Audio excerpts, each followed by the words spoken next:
April 2011, a tornado hits the city of Jackson and Malaco Records suffers heavy damage. That's the first time I really got scared because we had 3 employees in the building and it didn't look like anybody could have survived it. That was then, and this is now. Malaco Records is making music again. Probably a lot of smart people were, saying, well, certainly you're not going to build back, or you're not going to build back in Jackson. But that's exactly what they did. The new studio sits in the same place where the original company started more than 4 decades ago. I think it shows that we've made a commitment to the music industry.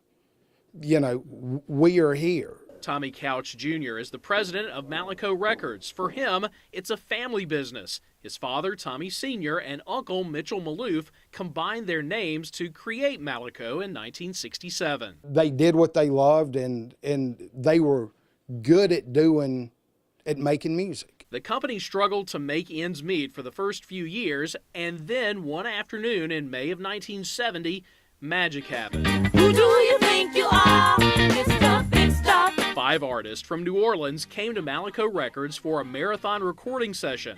And that one afternoon, 2 classics were born. Mr. Big Stuff, sung by Gene Knight, and Groove Me by King Floyd.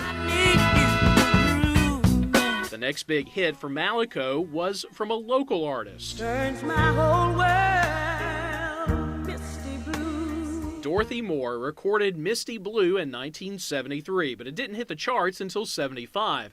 Malaco then made an attempt to get into the disco market, but its main contribution was providing the place where Anita Ward recorded this hit.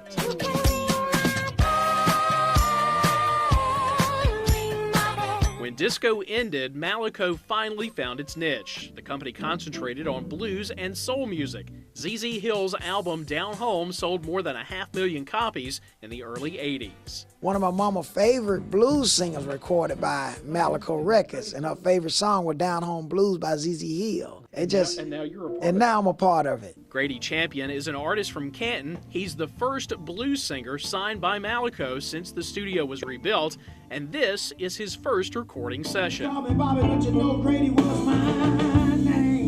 think everybody's on the same page about moving my career to the next level, and that's the most important thing to me, is having people that believe in me. And Malaco believes they found a way to be around for at least another 4 decades.